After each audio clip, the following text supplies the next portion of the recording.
Wow. Birashyushye.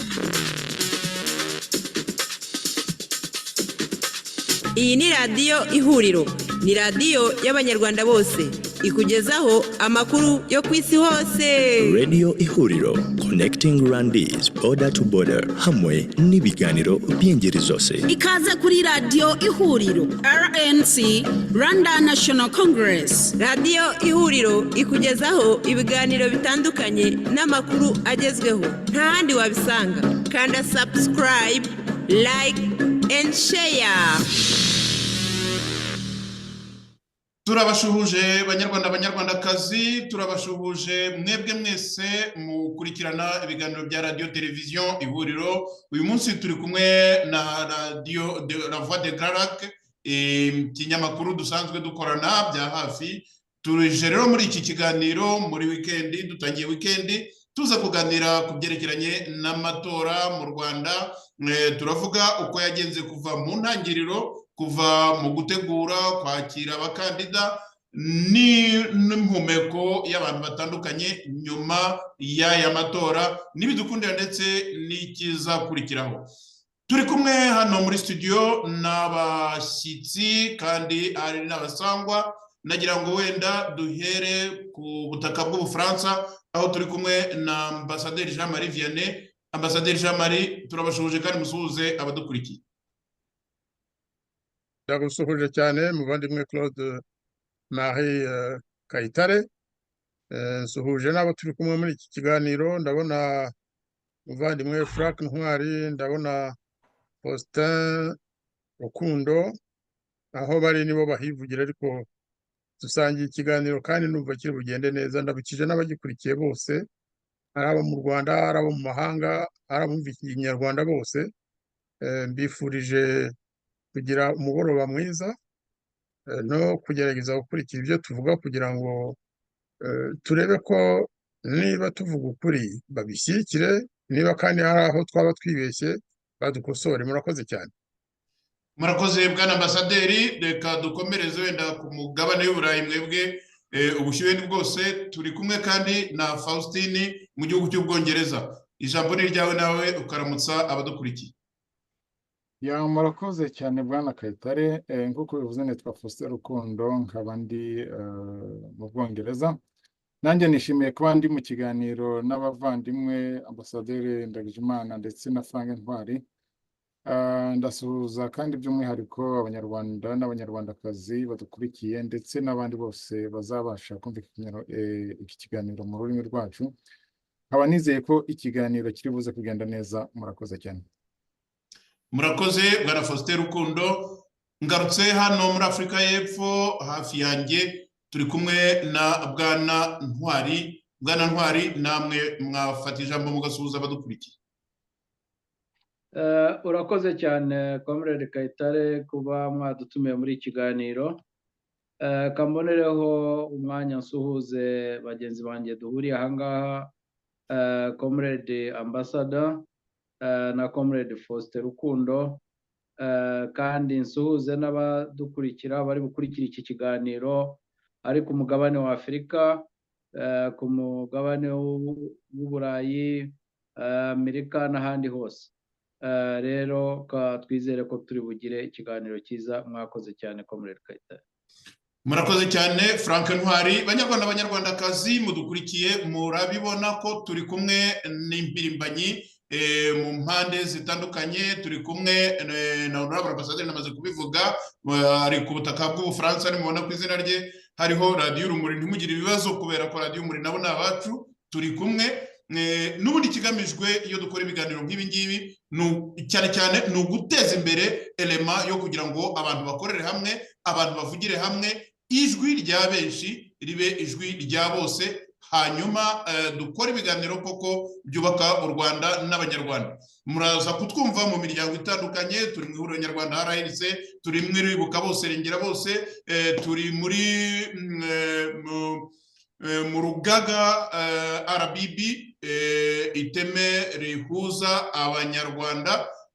Turi mu ngeri zitandukanye, tukaba duhuriye aha ngaha justement kugira ngo tuvuge ibyerekeranye n'igihugu cyacu, igihugu cy'u Rwanda, kuko twese niho duhanze amaso. Nk'uko nari natangiye mbivuga, ibi biganiro ni ibiganiro tuzajya dukora ku miyoboro itandukanye. Ubu turi kumwe aha ngaha muranyumva jyewe Claude Maria Bernardo i Pretoria muri Afurika y'Epfo, ndi kuri radio television Ihuriro, ariko nimuza kureba Ambasaderi Jean Marie Vianney ari kuri La Voix des Grands Lacs cyangwa se ijwi ry'ibiyaga bigari, radio Urumuri nari namaze kubavuga, na RBB radio television nabo turi kumwe. Igihe cyose muzajya musanga dukorera hamwe, kandi niko kubaka igihugu iyo abantu bakorera hamwe. N'abatindiye Banyarwanda, Banyarwandakazi, twazinduwe no kugira ngo tuganire ku amatora yabaye mu Rwanda. Njyewe iyo mureba ahantu henshi nandika mvuga ko ari ikinamico cyangwa se nkavuga ko ari urwenya, ariko uyu munsi nazanye abasangirangendo kugira ngo badusesengurire kuva mu ntangiriro y'aya matora kugeza amagingo aya ngaya, ndetse n'ibizakurikiraho nyuma yaho.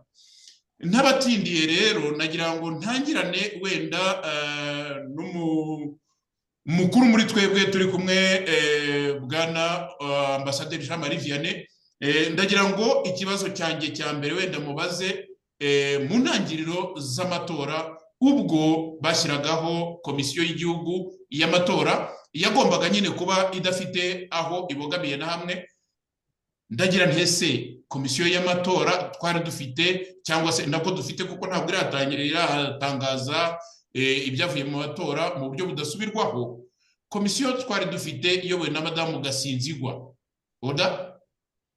Uyu mubyeyi tuzi aho akomoka, tuzi imibereho ye, ndetse namufashije barimo ba Charles, barimo bari abadamu b'abavoka n'abandi. Ese koko mubona iyi komisiyo yaragaragaje kutabogoma, ahubwo se mu ntangiriro n'abakomiseri bayigize ibi byerekana kutabagama, bwana Ambasaderi, dukurikije uko itegeko ryashyizeho iriya komisiyo ryasohotse mu igazeti ya leta nimero 39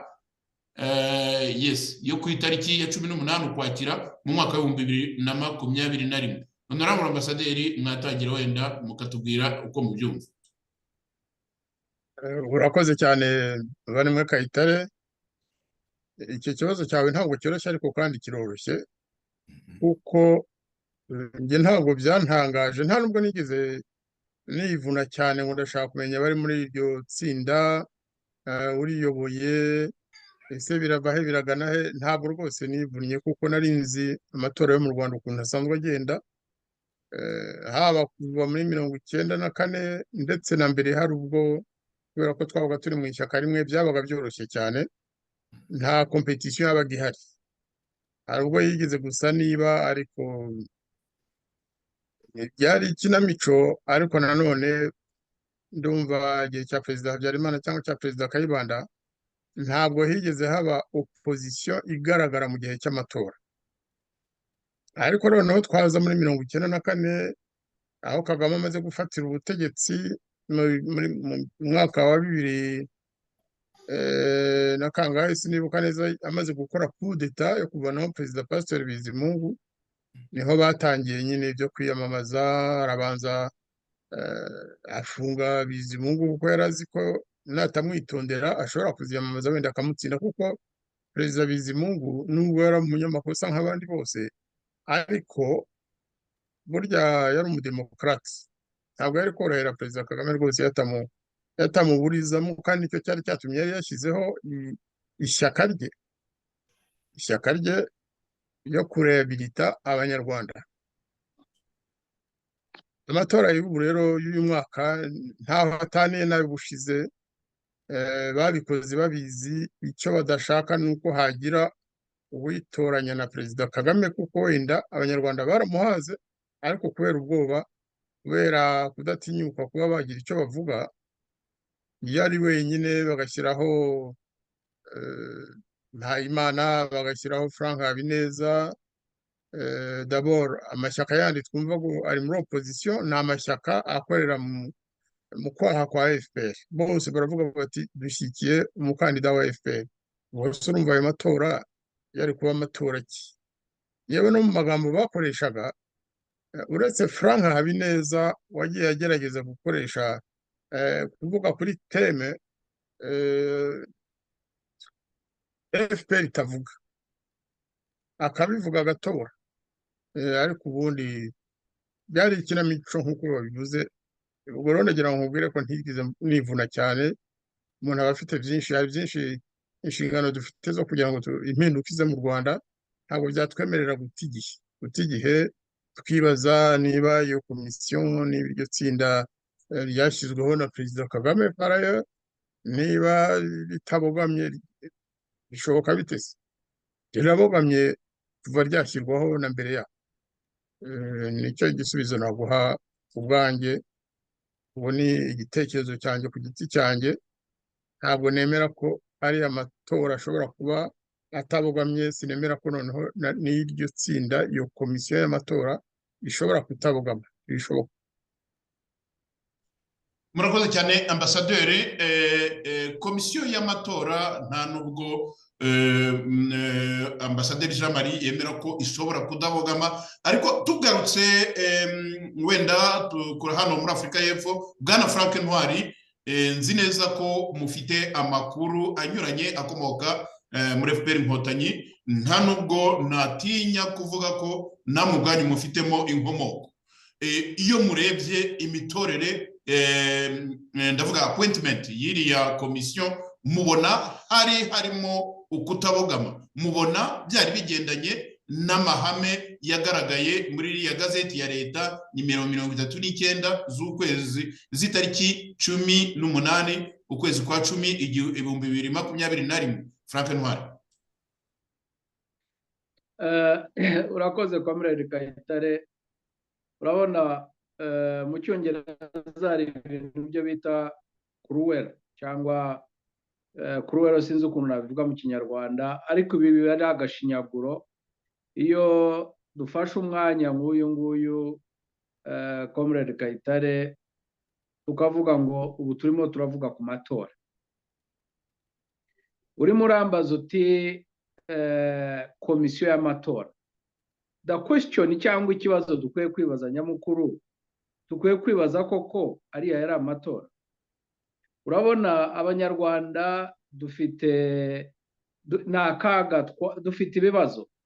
Kuruwerute ni ukuvuga ngo Kagame subjecting abantu ku matora adahari. natwe tubizi neza, dufata umwanya wacu tujye kuganira ku kintu tuzi ko kidahari, kiri fiction. ubu ni nkuko wabaza umuntu ukamubwira uti North Korea haba amatora. urumva ubu ntabwo dushobora twese, ikintu tuziranyeho hano nuko mu Rwanda ntabwo amatora ashoboka. impamvu adashoboka tudakwiye no kuyitaho ngo tuyite amatora, nuko Perezida Kagame ari a dictator, an absolute dictator. urumva an autocratic leader rero ntabwo akoresha amatora, ahubwo the cruelty, ikibabaje nuko ni ikihe? nuko afata abanyarwanda akabazindura igitondo bakirirwa bamutegereje ngo aze ajye imbere yabo abishongoreho. iyo commission uvuga nta nubwo dukwiye kuvuga kuri ability yabo, kuko wenda n'abo bantu bari muri aya matora bakayakoresha ability sizo bavuze, ariko se ahubwo bajyamo bagiye gukora amatora? no. urumva mu gihe Kagame murabizi neza ari nta tegeko, ubu dushobora kuvuga ngo u Rwanda rufite itegeko nshinga, ntarihari. murabyibuka igihe barifashe barijugunya hirya. urabyumva ni amategeko aba mu Rwanda, kuko mu Rwanda is an absolute monarchy. Kagame ni umwami, ariko biriya aba arimo akora turi aha tuganiraho ngo ni amatora ni ibiki. Kagame aba ashaka kujustifyinga cyangwa kugaragariza abazungu amafaranga bamuha uko yayakoresheje. urabyumva? gutangirira rero kuvuga ngo arashyiraho ngo commission no, ibyo ni procedures zisanzwe zidafite akamaro. nta nubwo dukwiye kujya muri za retikire ngo yabigize ate. no, ni nko kubona ubureka muhereze ikintu kikugaragariza yuko Kagame n'u Rwanda uko yaruhinduye akarima ke n'amahanga natwe tuzi ukuri, turagenda tukirirwa tuvuga ngo turakora analysis ngo dusobanurire abantu. hari mapping UN expert report ejo bundi yagaragaje yuko Kagame ingabo ze ziri muri Congo kuva ku byo bita control, command, intelligence, intwaro byose byibereye muri Congo.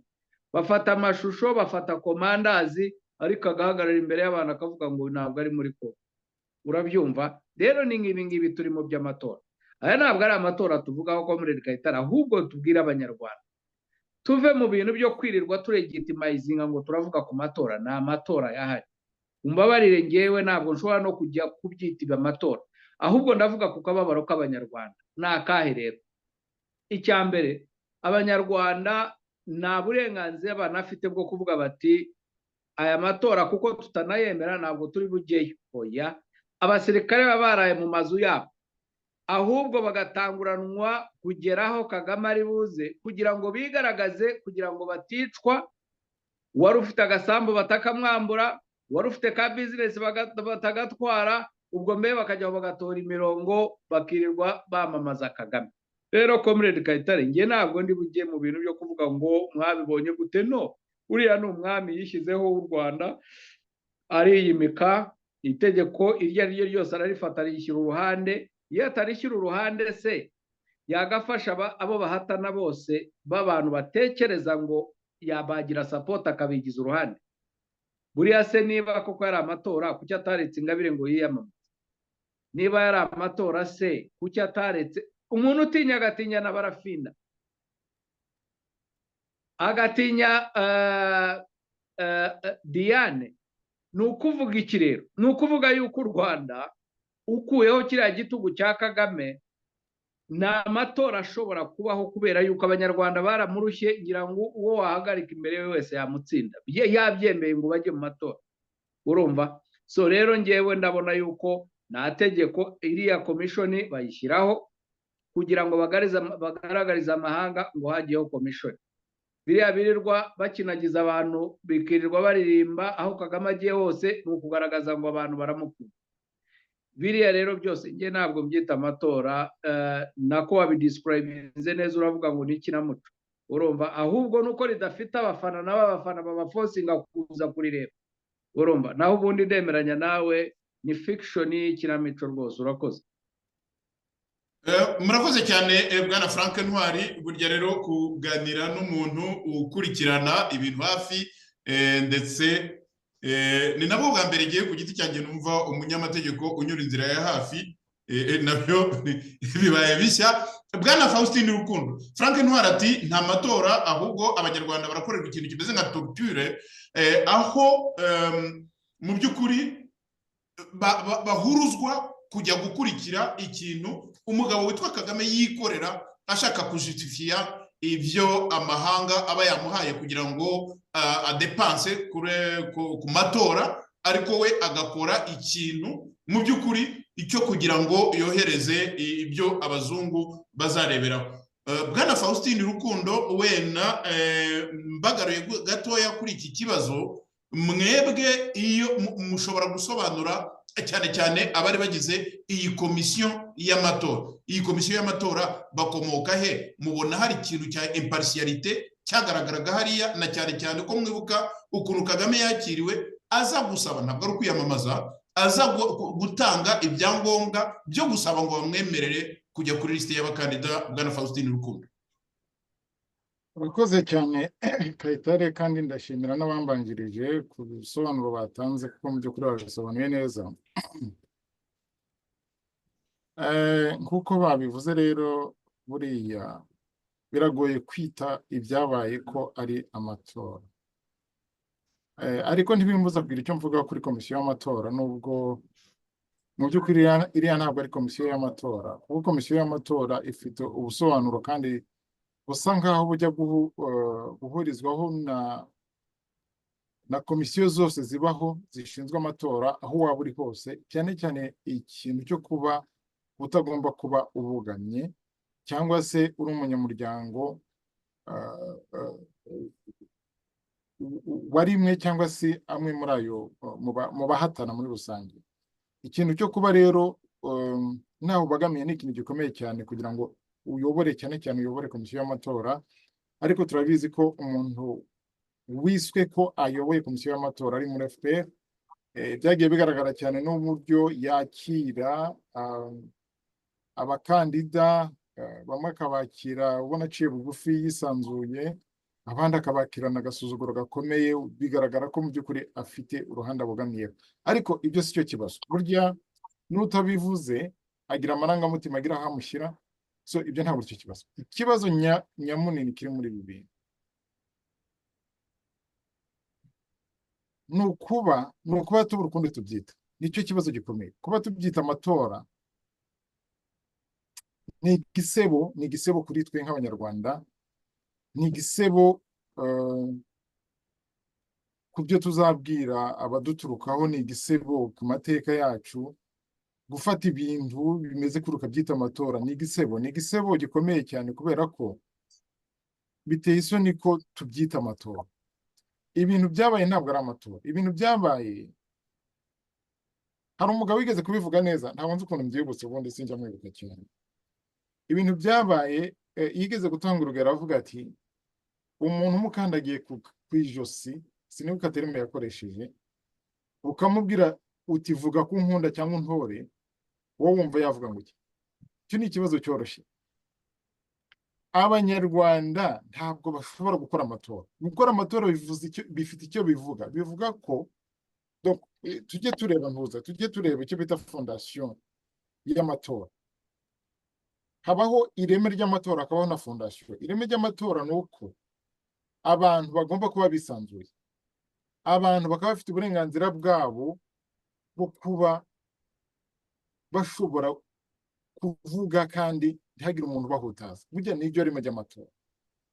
Ikindi kintu, muri iryo reme ry'uko nta muntu uri buguhutaze, kiba kirimo kinini ni ukuvuga icyo wumva kandi ushaka. Ibyo ntabwo bishoboka mu Rwanda. Ikindi kitabaho mu Rwanda, ntabwo abantu bashobora guhura. Ntabwo ibyo bintu rero iyo bibuze habaho amatora. Niba uburenganzira bwawe budashobora kubahirizwa, niba udashobora guhura n'abo ushaka uko ushaka kugira ngo basabe ko bagutora cyangwa se batore umuntu runaka bitewe n'ibyo uri gukora, niba udashobora kuvuga igitekerezo cyawe uko ukizi kandi ukemera, ntabwo amatora aba. Ubwo rero nagira ngo wenda dufashe Abanyarwanda kutajya bavuga ko bagiye mu matora. Nta matora bagiyemo. Buriya ibintu bakoze ni nk'umuja n'umuhakwa w'umuntu.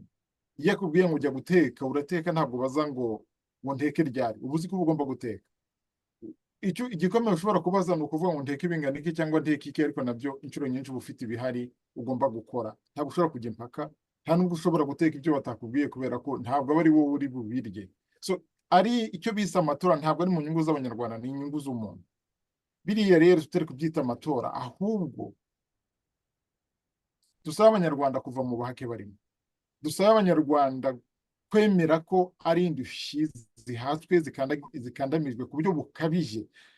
Frank yigeze kuvuga ikintu cya dictatorship, donc bimwe bita dictatorship absolute, aho abantu baba badafite ubwinyagamburo ubwo ari bwo bwose n'ubwo gutekereza.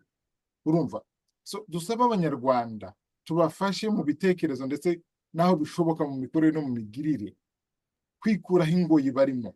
Ntihagire Umunyarwanda uzibeshya ngo habaye amatora. Nta matora yabaye.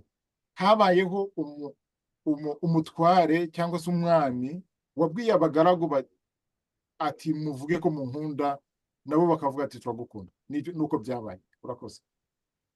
Murakoze cyane Bwana Faustin Rukundo. Tuzungurutse kuri aka kantu wenda ko gutangira icyatangiye amatora. Abatumirwa bacu banyemereye ko nta n'impamvu yo kukivugaho kubera ko nta matora yigezaho.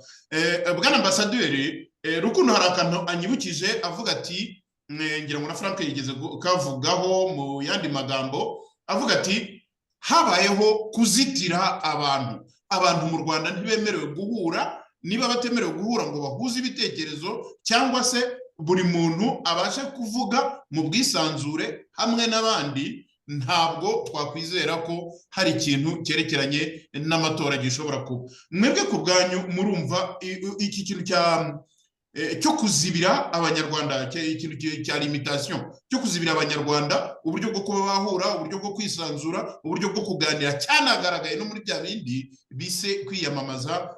Mwebwe mukibona mute? Mubona twarwana n'iki kintu, iri shyamba ryatwigwiriye gute, bwana ambasaderi? Kukirwanya ni ukurwanya sisiteme yose ya FPR, ni ukurwanya imikorere y'ingoma ya Kagame. Ntabwo ari cyo cyonyine, kuko reka wenda ngaruke ku matora ntagiye mu bya komisiyo, ariko ku batabizi, baba bari mu mahanga baba bari mu Rwanda, bashobora kuba badafite amakuru ahagije y'ukuntu amatora agenda. Ngewe bagenzi banjye bashobora kuvuga bati ibyo avuga si byo, cyangwa yakabije, kubera ko amatora twayagiyemo. Njye nta matora yo mu Rwanda nyuma ya 1994 nigeze njyamo, ariko ndakurikira cyane kandi mbona amakuru menshi menshi menshi y'abantu b'abasivile n'abasirikari bari bayarimo, bayahagarariye, bagiye mu ibarura ry'amajwi, ndetse bahatiye n'abaturage gutora iki n'iki, uretse ko ibyo bitakibaho. Mu by'ukuri njye amakuru mperutse kubona, kandi nyahawe n'umusirikari wari muri za operasiyo zo gukusanya udusanduku tw'amatora, kuko nk'uko mubizi ntabwo byose bibera ahantu hamwe, ntibibera kuri site imwe. Hari aho bayakusanya bakayabara, bakavuga bati perezida yabonye amajwi 99.15 cyangwa 17.8 ndetse ku ijana. Ikiba cyabaye rero ni iki? Ni uko muri sisiteme ya FPR, nongere mbivuge, niba hari ukeka ko nibeshya ari mu Rwanda bagiye mu matora azabimbwire, ariko nanjye navuganye n'umusirikari wari mu matora, yaba ari ay'ubu yaba yari na kera, kandi si umusirikare usanzwe, ni umuntu w'umujepe, ndakeka agomba kuba ari umujepe. Uko bigenda rero ni uko niba bafite ahantu 1000 bazatorera, ni urugero ntanze, hakaba hazaba hari urne 4 5 mu gihugu cyose, rero baragenda bagakora za urne zikubye kabiri y'uwo mubare bakeneye, zikubye kabiri.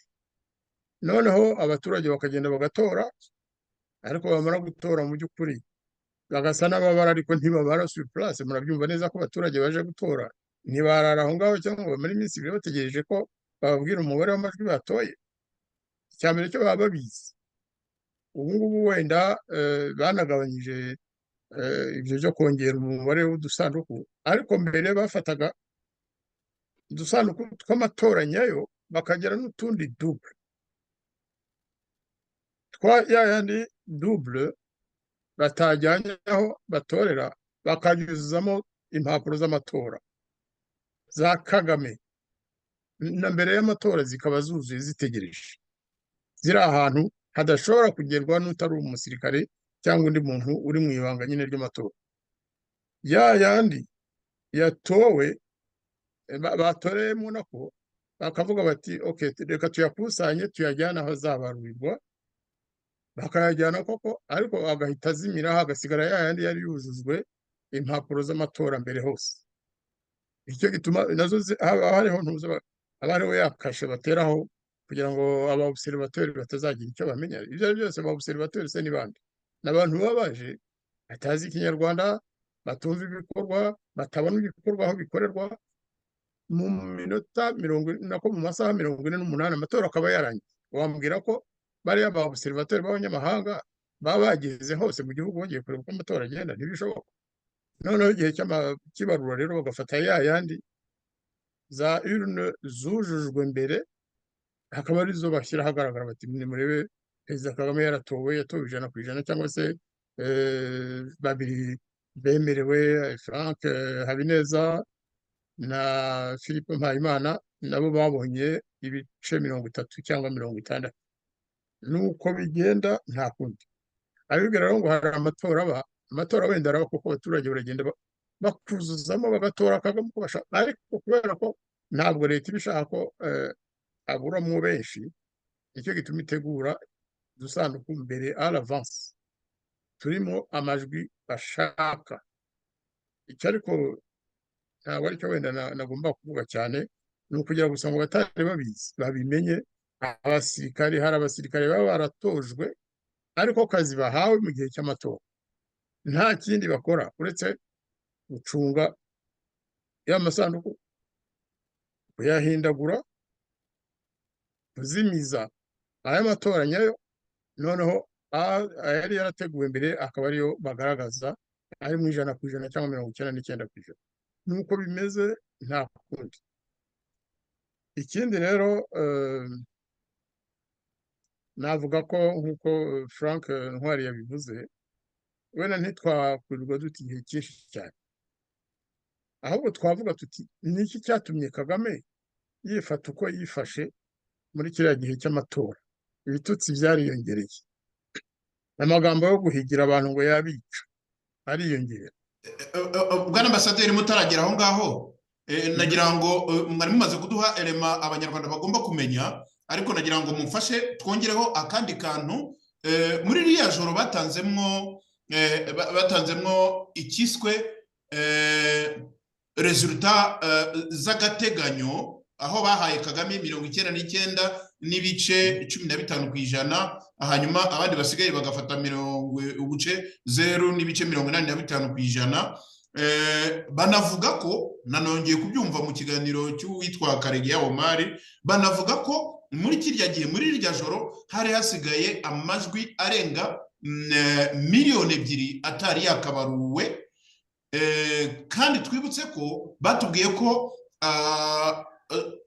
muri rusange abagombaga gutora bageraga kuri 9 miliyoni n'utuntu.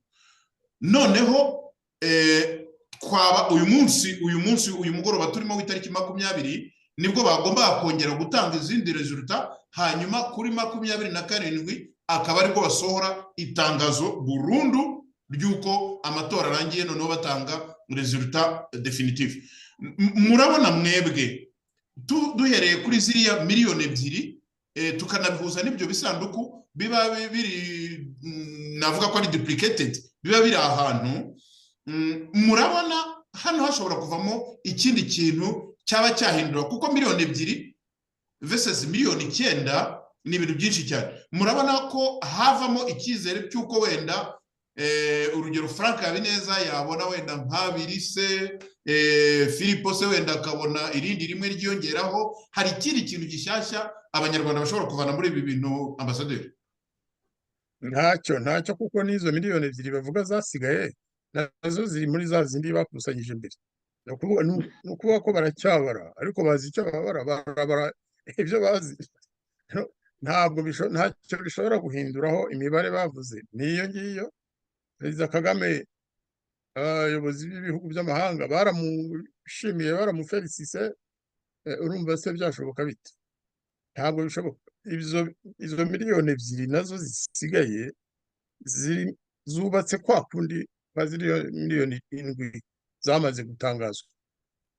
Ikindi ngiye cyantangaje wenda nuko bazi statistique zabo, ariko 9 miliyoni mu gihugu nk'u Rwanda, kandi urubyiruko iyo bakora recensement y'abanyarwanda bose bakabona 16 miliyoni 14, bashyiramo n'abana bavutse uwo munsi, bashyiramo abana bataragera ku myaka yo gutora, kandi nibo benshi rero burya mu Rwanda, bagashyiramo n'abantu bashaje batakibasha gutora.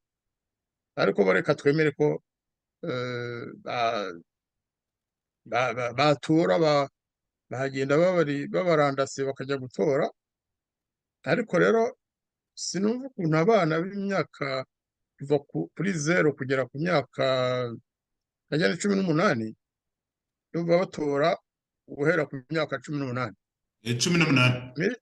Yes, kuva kuri 3 miliyoni nako 14, 13, 9, ni ukuvuga ko bariya ari 5 miliyoni gusa. Njye byantangaza. Biriya ni ibintu bidasobanutse, ariko nanone nk'uko twabivuze, twaba turi kwimena umutwe w'ubusa, twaba turi guta igihe. Bakora ibyo bashatse, bagatangaza ibyo bashatse, ntabwo ari amatora rero. Ahubwo umuntu akibaza ati, ese Perezida Kagame ibibazo afite bihuriye he n'ukuntu yifashe muri ariya matora na mbere yaho nk'uko umuvandimwe Frank yavuze ati aratinya agatinya na Barafinda, nyamara Barafinda burya rero njye nabonye abarusha ubwenge bwinshi cyane. Barafinda afite ubwonko bukora vuba kandi bureba kure, wenda agashyiramo urwenya. Ibyo ari byo byose baramuroze, bamuteye imiti yo kumuyobya no kumwicira ubwonko, ariko byarabananiye. Niyo wafata rero uriya mukobwa wacu Diane Rwigara yarebye ubwoba batera Kagame, biriya nabyo bigaragaza nyine ko uwo wahemukiye, uwo wiciye umubyeyi, urara umurota. Iteka ribonye izina rye urasimbuka. Mwibuke ibarwa Diane Rwigara yandikiye Kagame, aramubwira ati wishe abahutu, wica abatutsi muri rusange, ariko abacikacumu bo wabamaze. Amushyiraho lisiti y'abacikacumu bakize jenoside muri 1994. benshi bibwira ko iriya barwa ituma Kagame perezida w'u Rwanda asinzira. Ntibishoboka, kuko azi ko imyaka izaza aho yagana hose, icyo yakora cyose, azarangiza ubuzima bwe afite ubwoba bwinshi, avuga ati nanjye baramfata babinyishyuza. Ubwo rero navuga ko wenda icyangombwa cyane ni ukureba tuti ese mu gihugu kitarimo espace politique, mu gihugu kugira ngo ishyaka ribashe gukora inshingano zazo, rikeneye guhakwa kuri FPR Inkotanyi, rikinjira muri forum nayo abatari babizi babimenye.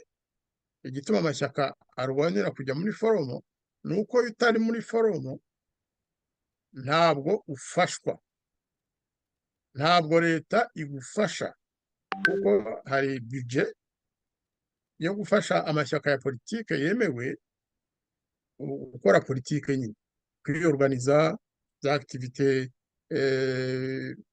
z'ayo mashyaka zigashyirwa mu bikorwa nyine bishoboka muri dictature nk'iriya. Ariko utarimo, bariya bose bimye uburenganzira bwo gukora politiki, bariya bose bimye statut, bakanga ko nka Adolphe Umurinzi, nka FDL Inkingi, nka PS Imberakuri nyayo, burya ntabwo zifashwa. Nicyo gituma ubona ari abakene, nicyo gituma ubona badafite biro, nta bushobozi bafite bwo kuba bajya muri politiki. Bariya bandi rero bakavuga bati aho kugira ngo natwe dufatwe nka za Dalfa, reka twemere tujye muri forumu, baduhe subvention za leta zo kudufasha gukora politiki, nibura tugura amajipe, natwe tugire za biro nziza. Abatari babizi babimenye, kujya muri forumu y'amashyaka ni ukubera ko babashukisha imfashanyo y'amafaranga. Uriya mudamu watwaye ishyaka PS Imberakuri niko byagenze. Frank Habineza mbere yo kujyamo ntabwo yigeze gusa n'ubivuga, ariko si ukumurega, ni uko gusa ari umuntu warebaga kure, avuga ati reka nanjye nigire muri forumu nibura mbone imfashanyo ya leta nk'abandi banyarwanda bafite amashyaka yemewe. Urumva ko rero ni ikintu gikomeye cyane. Icyo rero twakora ni iki? Ni ugushyira hamwe twese, amashyaka ya politike, abagize sosiyete sivile, abakora ku giti cyabo ku buryo bigenga, twese tukavuga tuti icya mbere tugomba guharanira kurwanira ndetse ni espace politique, nk'uko mu bindi bihugu byagiye bigena, ukuvuga urubuga rwa politike kugira ngo umunyarwanda wese abashe gukora politike mu gihugu cye cyamubyaye, yewe n'uwavukiye hanze. U Rwanda burya ruba rwaramubyaye, bose bagira uburenganzira bureshya. Naho ubundi twakomeza kujya turirimba ngo kanaka bamwemereye, uriya bamwangiye, kandi mu by'ukuri ari gukina, ni ugukina, kuko igihe nta espace politique ihari ntacyo bimaze. Murebe ibyo bakorera Victoire Ingabire, kubera ko nta espace politique nyine, nta rubuga, ntashobora kwisanzura.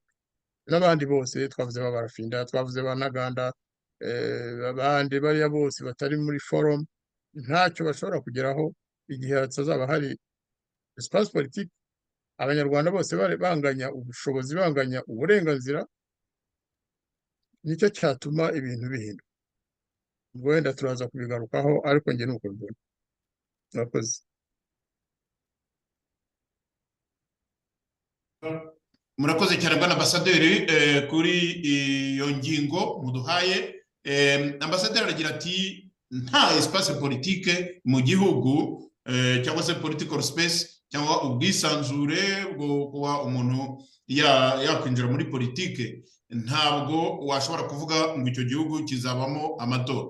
Hari ingingo yatubabaje cyane kandi ambasaderi yavuzeho, bwana Frank Ntwari, buriya ukurikije uko Paul Kagame yitwaye mu kiriya cyiswe kampanye electorale, aho yatinyutse no gutuka abantu kuri ba nyina, bya bindi bijya bivugwa n'aba banyamakuru bitwa abo ku mihanda. Murabona turamutse dushize ingufu noneho kugira ngo tugire turwanire espace politique yacu, ese uriya muntu utinyuka gutuka abantu kuri ba nyina, uriya muntu twari dusanzwe tuzi ko arasa, akica, arabyivugira, agakubita inyundo, ibindi akarunda muri za gereza, uburyo bwo kugira bwo kugana kuri iyo espace politique no kuzibakanwa kuzuye daimoni, duha inzira, ibyo bintu byakorwa bite bwana Frank Ntwari? urakoze Comrade Kayitare. Reka ngewe nk'uko nabitangiye nkubwira, kandi n'ibya Kagame ubu ngiye kubikubwira yuko kuba yaratutse ejo bundi Ingabire si bwo bwa mbere, ariko muri ibi byo bita amatora nababwiye yuko atari amatora, ari nabyo dukwiye kwereka abanyarwanda ko nta matora aba mu Rwanda. Ambasada yabivuze neza ati baba batwaye ubuseke, batwaye amajwi, bayabaze bayarangije, ubwo se noneho twakongera tugasubiramo ngo ni amatora? Ariko iriya myitwarire yonyine ya Kagame, ngira ngo ahangaha tuvuye mu matora naho bavuga ngo barayibye, ariko ntabwo bibuka ko bavuze ko habaho code of conduct cyangwa imyitwarire abantu bakanarahira bakavuga ngo uku niko tuzitwara mu matora. Ariko uriya kuko abazi ngo amatora naye ni fiction, ni movie arimo akina, niwe star, agomba gukora nk'uko abishaka, ahubwo noneho aba yabonye abantu bagiye kujya imbere, noneho akabereka yuko yavuga ibyo ashatse, akabivugira aho ashakiye, kandi akabibwira uwo ashatse. Urabyumva? Ariko noneho urebe ko abanyarwanda ngira ngo dufite turoma, kuko tuba dushaka kugira ngo turebe uko twibeshya kuri Kagame. Ntabwo ari ukumwibeshyaho. Kagame niwe muntu ubuse wowe byagutangaza bite? Kagame ajya muri parliament akavuga ngo azicisha isazi inyundo, ibyo bita inyundo sinzi ubwo hama, akavuga ngo azicishe fly hama, bagatera mu ntoki. Impamvu batera mu ntoki se uribwira ngo buriya no kwishima? No, ariko ni kwa kundi kubafomata, ibyo Kabarebe yise ngo kuba diforomata abantu bose. Kagame niyo yitsamuye batera mu ntoki, yahindukira bagaseka bagatera mu ntoki, kubera yuko ahindukiye akabona hari ukundi bimeze, ushobora kuburizwa irengero. Rero kiriya gihugu gifite akaga, Comrade Kayitare. Uriya mudamu Ingabire ariho atariho, ariho kubera ubuntu bw'Imana. Kagame ntabwo dushobora kuvuga ngo anytime ashobora kumwica, kuko na n'ubu we iyo biba mu mbaraga ze aba yaramurangije, aba yaramwishe kera. Urabyumva? Ariko we nibyo binagambiriye. Urabyumva? Tekereza kuba ari akavuga ngo nta nubwo amwibuka ngo harya ni wa wundi, agasuzuguro mbe biriya ntabwo biba bibwira Ingabire, arabibwira abareba ati mwibeshye mukora icyo ngewe nashaka gusa. Urumva? Rero biriya bintu byo gukusanya abantu akirirwa akora biriya ngo ni amatora, waba yabonye umwanya wo kongera kujya imbere y'abantu ngo abishongoreho, abereke yuko nka bya bindi yavuga ngo bamukuraho se mu buhe buryo. Wese urabona abantu baraza ku ngoyi batera bakoma amashyi, bashobora no gutekereza ukuntu babona uburenganzira bwabo.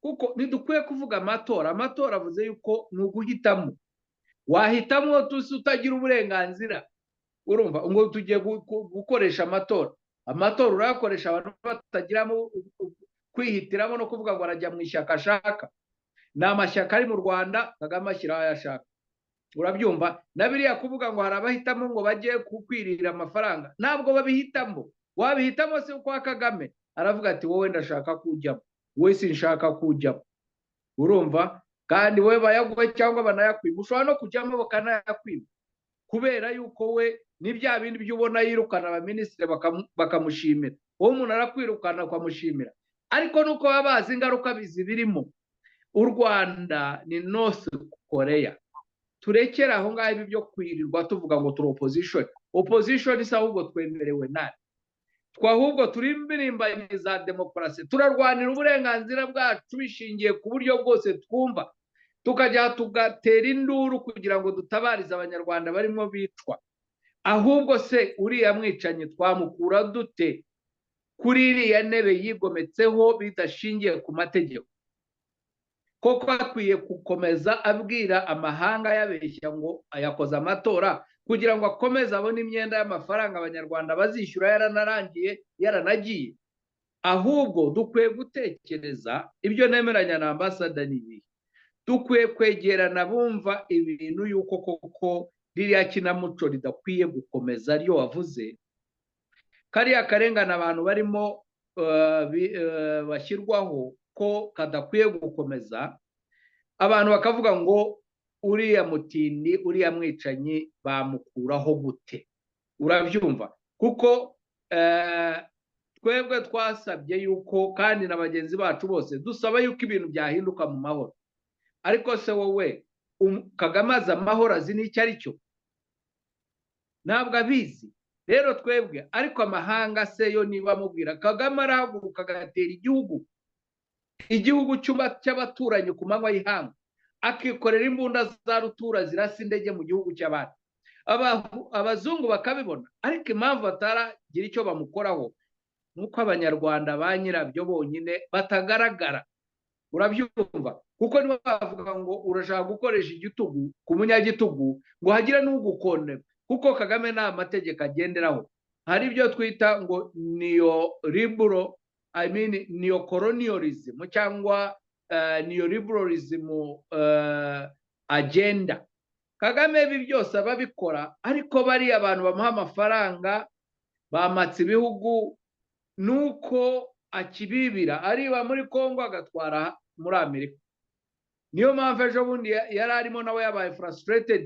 ngo ariko aba bankondeminga sibo nibiranga ahubwo urabona Imana itugaragariza byinshi aranabyiba akabivuga nk'uko babajabe bakabarebe birirwa bayogoza akarere bakaza bakabivuga niba babitwibwirira ariko batubwira ibyo dusanzwe tuzi ubu rero uravuga ngo Comrade Kayitare ngo miliyoni 2 zisigayeyo miliyoni 2 naziriyo biriya ni ukugaragariza abanyamakuru abazungu ngo ubwo hariho ibintu bagikora ngo baracyabara notato biriya ni ibintu byarangiye imibare yabo barayanditse bayishyize hariya ubu bibereye mu byabo barenda kuvayo ngo noneho wowe se koko nk'uko ambasada yabivugaga ushobora kumbwira yuko u Rwanda rumeze na illiteracy levels zihari inzara ihari mu byaro abantu babaye batoganized amajwi bakubwiye amajwi yapfuye uko angana mbehe buri umwe ni ukuvuga ngo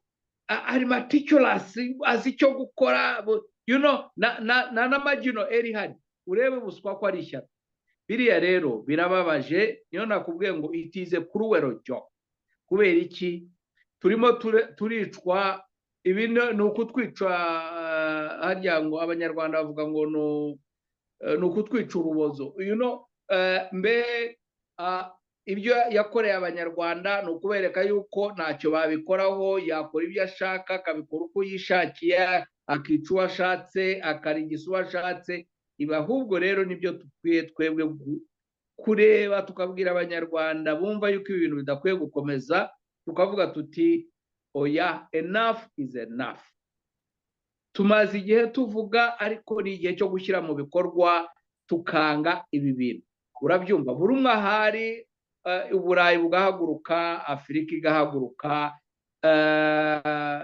eji igahaguruka, tukajya ku embassies z'u Rwanda tukademonstratinga, tukagaragaza yuko aya matora atari hari ibinyoma. Urabyumva?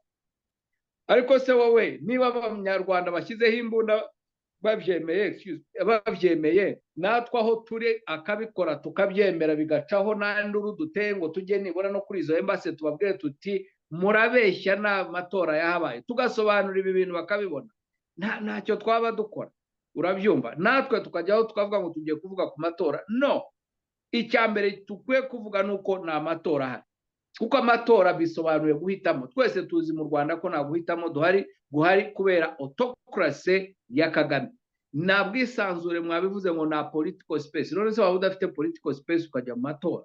Ntabwo ari byo. Rero tukwiye kubyamagana, ahubwo buri umwe aho turi mu Burayi, muri Afurika, aho ariho hose tukagaragaza yuko Kagame nta matora yabaye. Ariko ikindi, abanyarwanda bakomeje kwicwa, tukanatabariza n'abo ngabo already babwiye yuko reka ubu ngubu avuye muri iyo mikino y'amatora, agiye kureba noneho abahindura victims again, abo yica yitoranyirije mu ko ashaka. So Comrade Kayitare, rero ngewe numva yuko ibi ngibi dukwiye kwereka abanyarwanda, tugakora heading nini yuko nta matora yabaye mu Rwanda, impamvu tukazitanga tukazerekana, tugakomeza kuri wa murongo wo kugaragariza abanyarwanda yuko nta matora yaba mu gihugu kitarimo amahitamo, nta gihugu cyabamo amatora hatarimo uburenganzira, hatarimo kubahiriza amategeko.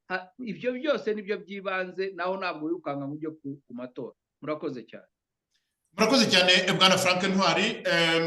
Ati ntabwo abanyarwanda twakomeza kugenda tubabwira ikintu kimwe, icyo tugomba gukora ni ukwandika mu nyuguti zirabura z'icyapa ko nta matora yigeze aba mu Rwanda kubera ko nta bwisanzure buhari. Atariko kandi aho turi, habe mu Burayi, habe muri Afurika, habe n'ahandi, tugomba kugira icyo dukora. Bwana Faustin Ntwari, uri ku butaka bw'Ubwongereza, ukaba umuhuzabikorwa wa mbere wungirije mu ihuriro nyarwanda RNC. Muri mu bufatanye n'indi miryango, ndetse biranagaragarira no muri ibi biganiro tugenda tugira ijwi ry'ibiyaga bigari. Tumaranye iminsi radiyo televiziyo ihuriro, navuze televiziyo RBB, twahoranye na radiyo Urumuri. Bwana Rukundo Faustin, nagira ngo mushyire akarongo cyane cyane ku byerekeranye n'ubufatanye, babandi mwebwe muri ku butaka bw'amahanga mushobora kwinyagambura, hanyuma mugire umusaruro mugira ubwanyu, noneho mugire aho mwerekeza abanyarwanda. Ijambo riryaho. Urakoze cyane. Nk'uko bivuze kandi abagenzi banjye ngira ngo babivuzeho, ikibazo cyo mu Rwanda ni ikibazo kinini cyane, kimaze no kumara igihe kinini ku buryo bisaba ko abantu batizanya imbaraga kugira ngo babashe kugira icyo babikoraho. Ariko nanone hari ikintu nyine abantu bakwiye kujya bareba. Buriya nujya kubona ukabona umuntu nk'uriya w'umunyabyaha ndetse w'umudikitateri, umuntu utekereza ko mu by'ukuri ashobora no kwiha amajwi yose ashaka, ariko akajya ahantu nk'hariya agahamagara umuntu akamwita akantu gato, nk'uko twabonye ashaka gutuka Madamu Victoire Ingabire. Burya hari ikintu bivuze muri politike, icyo ni icya mbere. Icya kabiri, hari n'ikintu biba bivuze muri sosiyete. Impamvu nshaka kubivugaho ni uko ibi byose biganisha mu kintu turimo cyo gushaka uburyo twakwibohora ingoma nk'iriya y'igitugu yica abana, ikisha ababyeyi, ikisha abakuze ndetse n'abato. Ntabwo Ingabire yari arimo yiyamamaza kuko yarakoresheje ingirwamategeko kugira ngo amubuze. Kuba yaragiye hariya rero agatangira kwerekana ko asuzuguritse, buriya ni uko muri we nyine burya umuntu avuga iki kimurimo, ni uko hari ikibazo, hari icyokera muteye, hari pressure yamushizeho, itangira n'intoya yageraho nyine ikazamuka kugeza ubwo guceceka bimunaniye kubera ko abantu baba bamweretse ko ari gukora amakosa ndetse ko nta na credibility afite kumurusha, ndetse hari buriya n'abantu nk'uko yabyivugiye, hari abamubwira bati uyu mudamu afite potentiality nini ku buryo ashobora kuyobora iki gihugu ndetse neza kukurusha. Kuri njye rero bitanga ikintu bita mu cyongereza ikintu bita hint, mbese gusa nk'aho ikintu kikweretse umuyoboro w'icyo wagombaga gukora, bihita bikwereka ko ari umunyantege nke cyane nk'uko abantu benshi babivuze, ku buryo tukwiye kujya tumenya muri politiki hari ikintu ugomba kureba, cyane cyane njya mbona abazungu babimenya buriya muri ibihugu turimo. Abazungu bareba hari ikibazo akaba ariho bashakira igisubizo, cyangwa se yaba ari opposition akaba ariho ikandira guverinoma. Ikintu kigaragara rero ni uko hari abantu tugomba gushyigikira, nubwo rimwe na rimwe tutaba tuzi nuko tugomba kubashyigikira, kubera ko par exemple nkanyu mbwiye mushyigikira abantu bakora politiki mu Rwanda nka Victoire Ingabire, nta nubwo namenye ko mbikora kuko ni umuntu mba ntazi uko abayeho, ariko icyo uhita ubona uri muri politiki ni uko amutinya. Ikintu nk'icyo rero buriya ni ikintu gikomeye cyane muri politiki. Ushaka gukuraho ubutegetsi ukoresha abantu ubutegetsi butinya, baba bafite imbaraga ukazongera, baba bafite intege nke nabwo ugashaka uko wabafasha kubaka izo mbaraga. Ni ikintu abanyarwanda bakwiye kujya bareba, niba abantu bashaka ko ibintu bihinduka bakwiye guha imbaraga abantu FPR ndetse n'umuyobozi wayo atinya. Icyo ni kimwe. Icya kabiri rero ku bijyanye natwe turi hanze, ntabwo bitandukanye cyane n'abari mu Rwanda. Aho bitandukaniye ni uko twebwe mu by'ukuri dufite ubwisanzure, ariko mu buryo bwo guhindura ubutegetsi urebye politiki burya irasa, wenda igatandukanye nyine kuri icyo kintu cyo kuvuga ngo wemerewe iki, washobora iki, ufite uburyo ki. Ikintu cyo gufatanya ni ikintu tugomba gukora rwose. Ibi nta nubwo nshaka kubinyura ku ruhande. Umunyarwanda uzajya hariya akatangira kwiyemera ngo afite urufunguzo abandi batabona rwo gukuraho ubutegetsi, azaba abeshya. Kandi abanyarwanda bakwiye gutangira kureba, ngira ngo twabonye ingero nyinshi rwose zifatika dukozaho amaboko, aho abantu bajya muri opposition bafite misiyo yo gukerereza ibintu,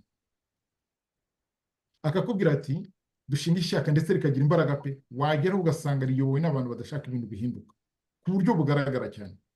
Buri gihe hajya kubaho impamvu ibintu bishobora gutera intambwe bijya mu buryo abantu benshi bifuza, abo bantu bagakora ku buryo ibyo bintu bitarenga umupaka. Ni ishuri abanyarwanda bakwiye kujya biga kandi bakariminuza vuba cyane bakava mu nzira.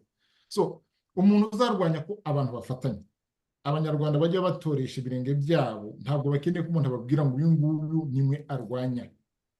Abahutu n'abatutsi n'abatwa bafite igihugu kimwe cyagize ibibazo bimwe ku buryo bugaragara uko ariko kose. Abantu bahitamo uko babyita, hari abashaka gukoresha amazina bayagoreka, bayashungura, bayacurika uko bashaka, ariko ukuri nyako ni uko twagize ibibazo bisa bingana, dufusha abantu bose barahunga, abantu baratatana, abahutu bari hanze baricwa, bicwa na FPR, abatutsi bari hanze baricwa.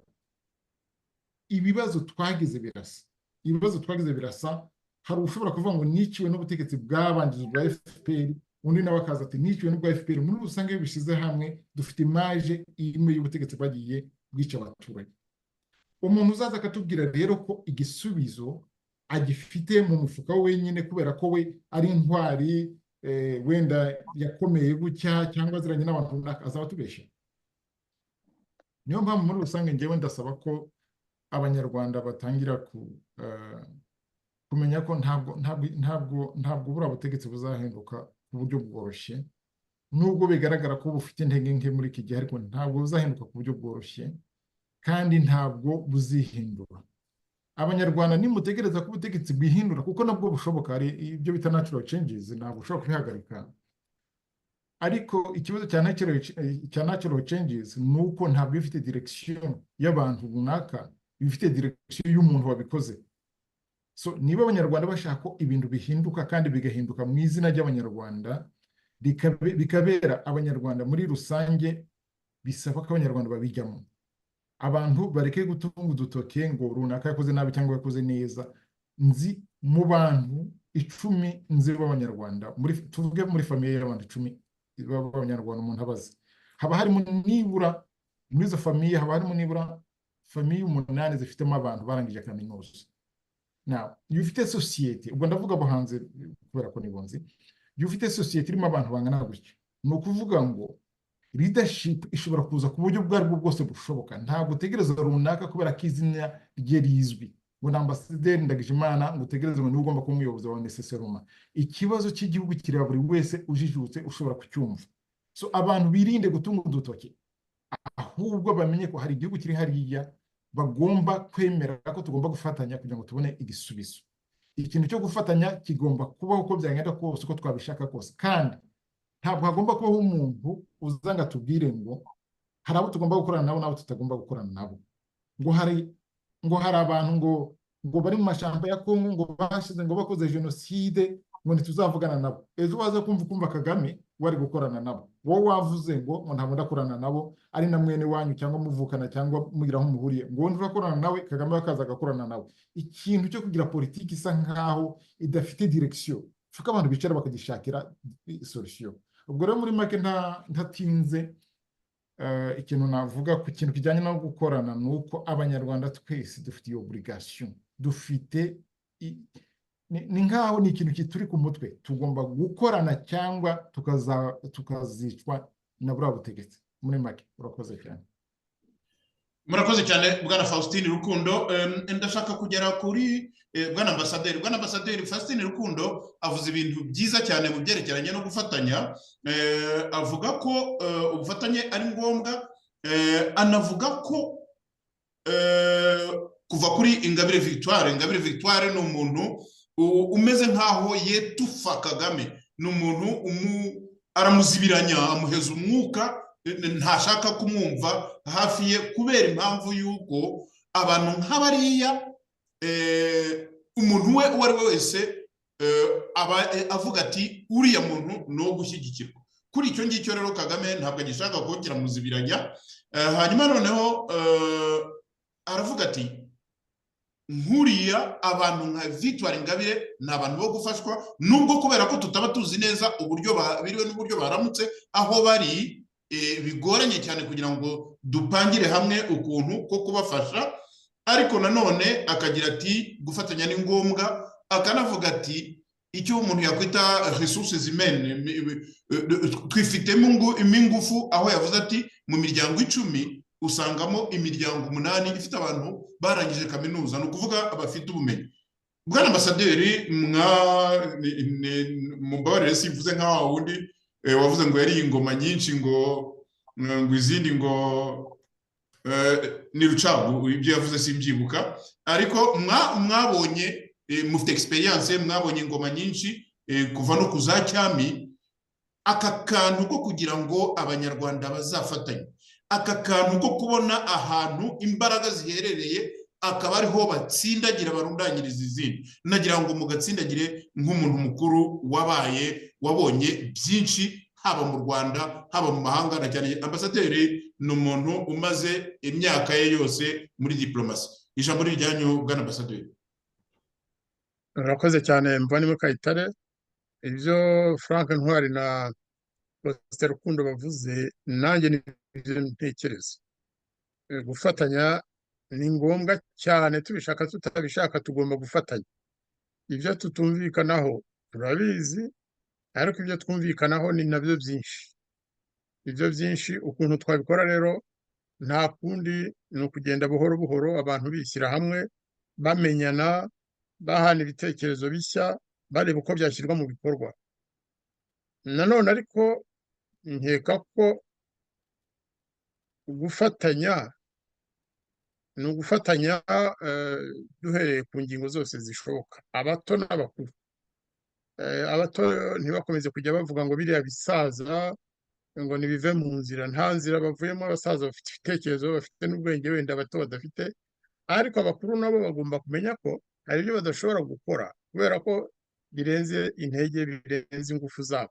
Tugomba kubimenya, tukabyemera, tukabyemeranaho, tukumvikana icyo buri muntu yakora. cyangwa se tukavuga ngo bamwe bati ariko ibyo ndumva bitakiriho cyane, hari abavuga ngo sinakorana n'abatutsi barabeshya, abandi nabo bati ntitwakorana n'abahutu n'abajenosideri. Ibyo ngibyo umuntu ukibitekereza hano mu mutwe we aho afite ikibazo gikomeye cyane. Twebwe mu miryango turimo, haba muri Ibuka Bose Rengera Bose ngewe ninjye uyobora, haba muri Rwanda Bridge Builders, haba no mu yindi miryango dukorana nayo, ntabwo tugenda dufite ka carte d'identité mu ntoki ngo abantu bamenye ubwoko bwacu, oya, ahubwo tugenda dufite ibitekerezo n'inshingano zo kuvuga ukuri. Reka ngaruke noneho kuri iyo point ya kabiri. Mu bikorwa mbanje kuvuga ko ibyo bagenzi banjye bavuze mbishyigikiye kandi tubyumvikanaho, ariko noneho ibyerekeye content twakora n'iki, ni iki cyihutirwa, ni iki gifite prioritaire niko navuga. Icyo twakora ni iki kandi dushoboye, kuko ibyo abo mu Rwanda bakora hari ibyo tudashoboye, natwe ariko hari ibyo twashobora abo mu Rwanda ntibabishobore.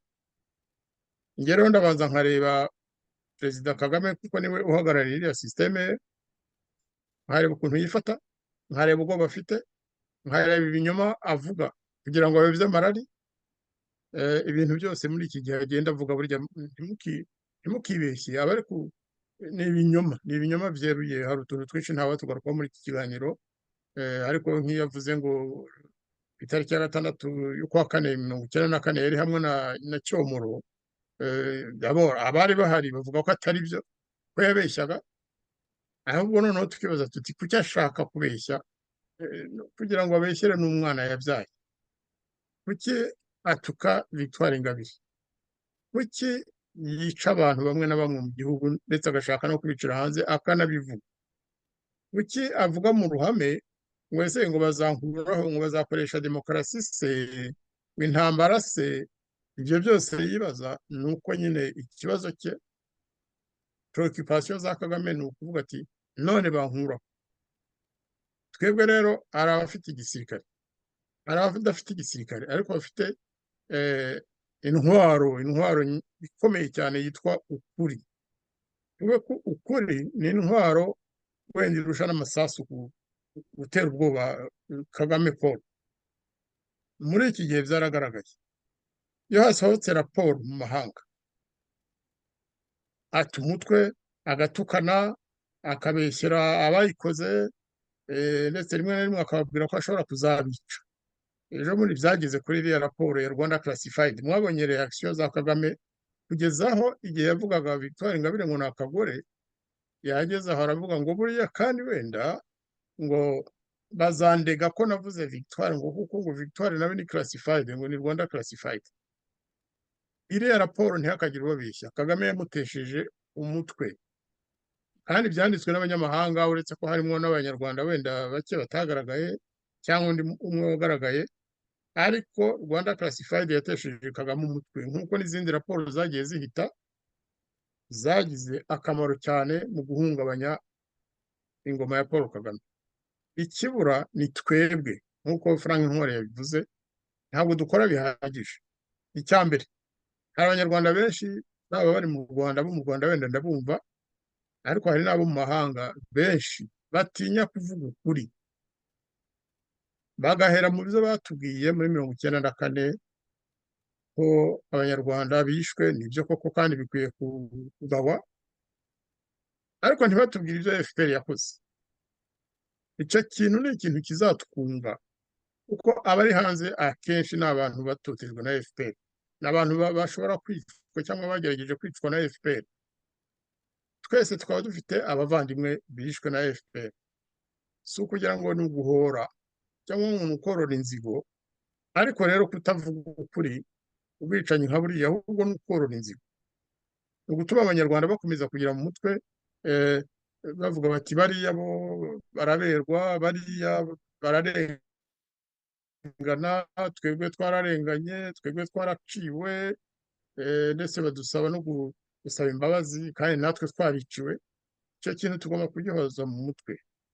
Siyo gahunda ya mbere yego, ariko mu bintu bishobora kutwunga, tukegerana, tugafatana mu mugongo twese uko turi hanze, ndabivuga kuko mu muryango wa Ibuka bose rengera bose dukunda kubigarukaho cyane, ni uko abanyarwanda twese twakwishyiramo kandi tukabyemeza kuko ni ukuri ko akababaro ka mugenzi wawe uwo ari we wese ubwoko bwe ubwo ari bwo bwose, yaba umututsi yaba umutwa yaba umuhutu, twongeraho ndetse ko n'abana babyawe n'ayo moko, ndavuga bariya babyawe mu moko abiri, kuko hari bamwe bagiye bicirwa ku mpande zombi.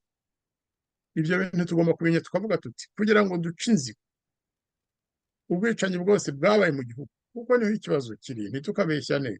Ntabwo intambara yo muri 1990 cyangwa 1994 zabaye abantu bapfa imisozi batuyeho, bapfa imyaka yabo, umwe ngo bafite imyaka 50 n'40 generationnel. Habaye intambara z'amoko, tujye tubimenya. Amaraso yamenetse, abantu bishwe akenshi babaga bazira ubwoko bwabo cyangwa bazira politike. Nicyo gituma rero ubugome bwose bwabayeho. Niba dushaka kubaka u Rwanda rushya, kuko kwamagana Kagame no kumutunga urutoki umurega ubwicanyi ntacyo bizaba bimaze, igihe natwe tuvuga tuti reka tuhagere tubamare abasigaye, ntacyo bizaba bimaze. Tugomba kubishyira muri principe zacu. Abazabitwangira ngo ntidushaka kwicana, nababwira iki? Twebwe turashaka gukorana, abahutu, abatutsi, abatwa n'abo twabyaye, tukarwanya abaduhekuye. Navuga ko ibyerekeye jenoside yakorewe abatutsi mu by'ukuri ubutabera bwaratanzwe, abantu benshi bakoze jenoside barakurikiranywe, abatarakurikiranywe cyangwa se abatarafashwe nuko bihishe, ariko ku ruhande rwa FPR ntibyabaye, ntabwo bakurikiranywe, nta n'utinyuka kubivuga, kandi bamwe babizi, bamwe barabihagazeho. Iyo ngingo tugomba kwishingiraho ukuri, kuko Kagame byaragaragaye ko atinya. Ntabwo ari Kagame gusa, ni Kagame nabo bakorana, abo babikoranye batinya ko bimenyekana ku isi. Iriya raporo ya Rwanda Classified twari dukwiye kuyishyira imbere, tukayisobanurira amahanga, tukerekana ko ari ukuri, kuko we Kagame aca inyuma akajya kwerekana ko ngo ari ibinyoma. Ntabwo Judy Rever, ntabwo Michael Arong n'abandi bose banditse ibitabo ntabwo ari abasazi, ntabwo ari abasazi, bakoze za enquete, ariko biragenda bikaba imfabusa. Nubwo twagize Imana nyine bariya abazungu, navuga ko ari abazungu babikoze cyane cyane, ariko babibwiwe n'abanyarwanda.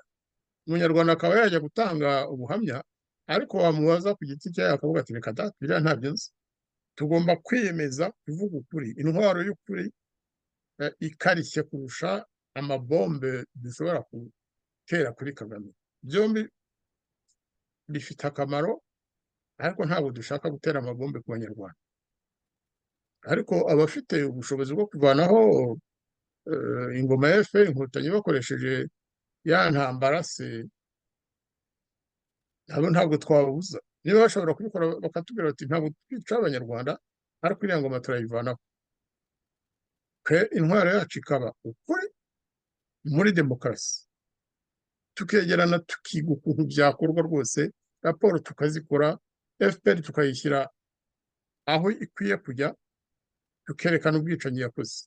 Nibyo imiryango imwe iri gukora, nibyo abo duhuje twese tugomba kwimakaza, gushyira abanyarwanda ku munzani utabogamye, umunzani utari feke, kuko hari abantu bagira bakakubwira bati wino turacuruza ibi niba, ariko wajya kugura ukabona umunzani urahengetse. Twebwe umunzani wacu ugomba kuba uri balanced, ubona umunzani nyine. Ibi bikaba ihame rikomeye. Naho kuvuga mu amatora nyine Kagame yarayibye, nabyo tukagenda tugaragaza, nabyo tugakora za raporo bishobotse zigaragaza nyine ko ari amatora atari amatora. Nkeka ko muri iyi faze ni ikintu gikomeye, ariko abandi bafite uburyo bwo kuba bahungabanya iriya ngoma, kuko bikwiye guhungabana abanyarwanda bakagira amahoro, nabo ndetse tukabegera. Bajya baturega ngo dukorana n'amahanga, dukorana na Kongo. Hari muri iyi minsi ishize hari abigize kubivuga no ku maradiyo ariya yo muri rezo ya FPR, ntabwo ari byo, ariko kandi tugomba kumenya ko igihugu cyacu gifite intambara kirwana n'ibihugu by'abaturanyi. Ibyo bihugu by'abaturanyi rero nabyo tugomba kubigoboka tukabibwira ukuri, bakamenya neza. Yego barabivuze, perezida Tshisekedi par exemple, ngo ndavuga Kongo, yavuze ko ntacyo apfa n'abanyarwanda, ko ari regime ya Kagame yamuteye arwanya. Twebwe rero tugomba kubigaragaza, abanyekongo bakabimenya, bakamenya ko turi abavandimwe, bakamenya kandi ko n'iyo ntambara tuyifatanyije kugira ngo amahoro agaruke mu karere, atari iyo kurwanya abanyarwanda, atari iyo kurwanya igihugu cyacu, ahubwo ari iyo kurwanya ubugome bwaritse ingoma ya FPR Inkotanyi. Nanone bikajyana na bya bindi navuze byo kuvuga ukuri, kubwira abanyekongo ukuri ku mateka yacu, kugira ngo bayamenye neza, kugira ngo batayavuga uko bashatse, kandi wenda rimwe na rimwe nabo baba bayasoma nabi, batayazi uko akwiye kumenyekana. Tugakorana nabo banyamahanga bo mu karere kacu, gukorana nabo mu buryo buganisha ku mahoro, mu buryo buganisha ku kivandimwe hagati yabo natwe, kugira ngo turebe ko u Rwanda rwahinduka, kuko niyo objective. Naho nka Kongo ifite ubwigenge, ifite na demokarasi. Wavuga ngo Kinshasa nta demokarasi ihari yaba abeshya. Bafite faiblesse zabo, bafite aho badatera imbere nk'uko twabikekaga, ariko bafite demokarasi mu gihugu cyabo. Mu Burundi bafite demokarasi, muri Tanzania hari demokarasi, muri Kenya hari demokarasi. Bariya ba Gen Z mwarabibonye, hari ubwisanzure. Mu Rwanda nicyo gihugu gisigaye nta demokarasi ihaba, nta bwisanzure, nta kwishyira ukizana.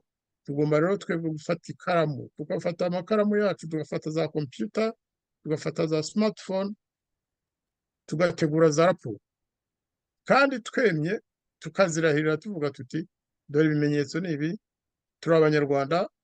Byashoboka tukajya gukora ya myigaragambyo kuri za ambasade z'u Rwanda nk'uko Frank Ntwari yabivuze, aho bishoboka nanone, ariko kandi tuzabigeraho. Murakoze cyane.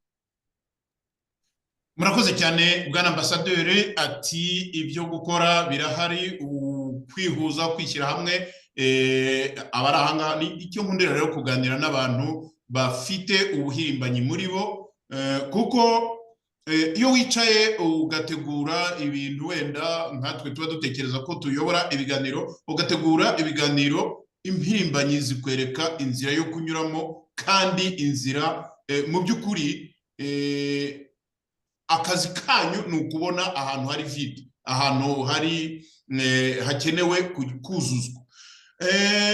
Nari navuze ko turi buganire cyane ku matora. Amatora twamaze kuyata mu bishokoro, niko ni ururimi rushyashya rwaje muri dictionnaire y'ikinyarwanda, byumva na ba YouTube b'i Kigali. Amatora twamaze kuyata mu bishokoro, noneho habayeho kugira ngo abanyarwanda bishyire hamwe, habayeho kugira ngo abanyarwanda bafate umwanya wo kwicara barebe ibi bintu byose bikorerwa mu Rwanda, begera amahanga babwire bati barababeshya. Ni uburyo bwo kugira ngo baspendinge cyangwa se berekane uburyo bakoresheje cya giceri mubaha buri munsi. Nari natekereje no kuza kuvuga, mwambwiye cyane ku byerekeranye na Paul Kagame, turi hafi kurekeraho no kongera kuvuga amagambo ye mabi, ariko nari mfite ku mutima cyane ikintu cy'abandi bantu mu Rwanda nabo bihaye kuzajya bihaye uruvugo kuzajya batukana, kandi bagatukana au profit y'agatsiko. Ntabwo nagenda ntabasabye byibura, kuko n'ubundi amasaha yacu ararangiye, ntabwo nagenda ntabasabye byibura kugira buri muntu icyo abivugaho. Twagiye tuvuga Yolande Makoro, umuvugizi ndetse n'umwungirije Mukurarinda, noneho dufite umusaza ushaje nabi. Mutubabarire ambasaderi, ni mwe bakuru hano. Dufite umusaza ushaje nabi witwa Tito Rutaremara, igishyitsi, noneho akagira n'ibintu bitari ku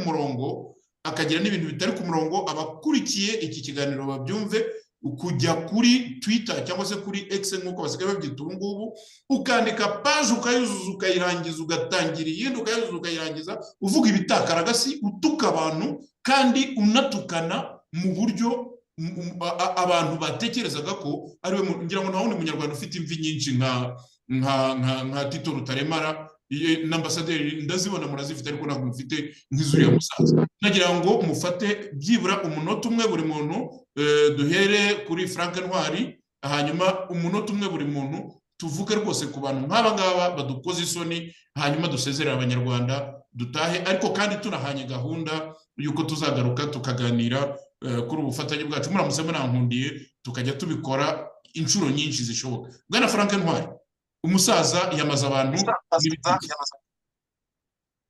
ijambo ni ryawe Frank. Urakoze cyane Comrade Kayitare. Narashyika kuri Tito Rutaremara, reka manze nshimire Comrade Ambassador, mubwire ko nanone batrehangira woninga, ariko nshimire cyane Comrade Ambassador yuko mu by'ukuri u Rwanda nta muntu dukwiye gusubiza inyuma cyangwa twavuga ngo uyu nguyu ntacyo ashoboye cyangwa ntacyo yakora, cyane cyane kuko nk'uko wabivuze abasaza basheshe akanguhe bafite wisdom nyinshi cyane kandi babona ibibazo twanyuzemo byinshi, bashobora no kugira inama urubyiruko kugira ngo rwitonde wenda n'amakosa abo bakoze, kandi koko bakwiye no kuzayemera ko nabo bayakoze kuko n'izo ngoma zose bari bazirimo, ariko noneho kugira ngo bazafashe urubyiruko kugira ngo ruzakora ayo makosa wenda nubwo rwakora ayandi atandukanye. Icyo ni icyabo, kugira ngo buri umwe atange umusanzu we, kuko ibi bihe turimo ntabwo ari bya bintu byo kuvuga ngo ibyakunaniye noneho biraga abana. Ndashimira yuko yumva yuko agifite umusanzu, cyangwa abadukuriye bagifite umusanzu, bakwiye nabo kugira uruhare guhindura iyi ngoma y'abicanyi. Icyo ni icya mbere. Icya kabiri nuko ngira ngo ihuriro nyarwanda duhora tubivuga cyane kandi arabivuza arabishimangira, ikintu gikwiye kuduhuza mbere na mbere ni ukuri, kandi ukuri gushingiye ku bumuntu, kwerekana yuko umuhutu, umututsi, umutwa cyangwa ababakomokaho buri umwe afite uburenganzira bungana n'ubwa mugenzi we, ukumva yuko akababaro ka mugenzi wawe nawe ari akawe, kubera yuko nutita ku kababaro ka mugenzi wawe nawe niyite ku kawe, ni bwa bunyamaswa aho noneho n'uwuduteza ibibazo azatwayizoretinga cyangwa akaducamo ibice kugira ngo adushobore. Ikindi rero ni ukugira ngo twemere amateka yacu. Amateka yacu ni mabi, ubwicanyi bwarabaye mu moko yose, nawe ukwiye kumva yuko yababaye cyangwa undi atarababaye cyangwa yababaye kurusha undi, kuko mu cyongereza baravuga ngo urupfu rumwe is too many. Urabyumva? Ntabwo ushobora kuvuga ngo wowe wapfishije benshi, nyina wapfishije bakeya. Tukwiye rero kumva yuko nta wapfishije kurusha undi, ahubwo tukumva yuko ako kababaro tukwiye kugasangira kugira ngo tuzazitire cyangwa tuzugarire uburyo tutazongera twese guhura n'ibibazo nk'ibi. Urabyumva? Ikindi ni uko dukwiye gushyira hamwe. Niyo mpamvu turi muri Rwanda National Congress, iri muri RBB, turi kumwe na mu yindi coalition na PPN. Twebwe ikintu twumva mu ihuriro nyarwanda ni uko ingufu zacu ziri mu gufatanya, tugafatanya dushingiye ku kuhuza imbaraga zishingiye ku bwumvikane, zishingiye ku bumuntu, kugira ngo tugarurire uburenganzira abanyarwanda muri rusange. Rero uti ibi byo gutukana by'uriya musaza yihaye, uriya musaza asaje nabi, ariko n'ubundi ubu se w'ubundi wakureditinga Rutaremara ari cyo koko. Ariko rero byumve none mu Rwanda uwuvuze n'ibyo byaba Makoro wavuze, n'ibya uriya deputy we. Mu Rwanda uwutukanye cyane atukanira Kagame niho ubwo bashaka yuko Kagame avuga ngo uriya yakoze byiza. Uwatukanye bigacika uwo ni hatari, ni igitangaza. Muzajye murebe Vodu kuri yajya akavuga Kagame ari hanze, murebe na n'ubu ngubu ukunda muvuga. Niho wavuze ati ni amatora aba mu Rwanda, ati ibyo ngibyo bazagende babeshya abazungu. Ariko uzamurebe ibintu avuga. Rero abantu bo mu Rwanda nta muntu ushobora kuvuga ukuri, uvuze ukuri baramwica, baba batamwishe bakamufunga, baba batamufunze akarigita akabura. So noneho rero abashaka imyanya, abashaka kugira ngo babe batoni kwa Kagame bagomba gutukana cyane, bakamushima cyane, urabyumva, kugira ngo noneho niyo mu cyongereza babyita psychophance, guhakwa cyane birenze. Guhakwa cyane rero ni ugutuka abantu bagize icyo bavuga kuri shobuja. Nibyo rero Rutaremara rero nta credibility n'ubundi Comrade Kayitare wari umukeneyemo.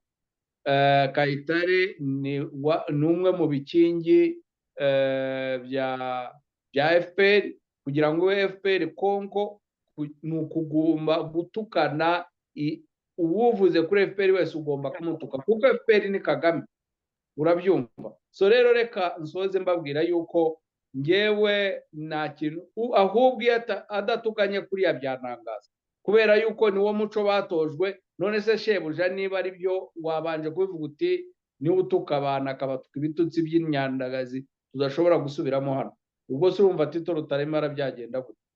So niwo muco rero batojwe, niko kuba igihangange, niko kugira ubwenge, n'ibyo bitutsi bahoramo. Ariko bwa busaza, bwa bunararibonye, nta muntu w'inararibonye ukiba mu Rwanda. Kubera iki?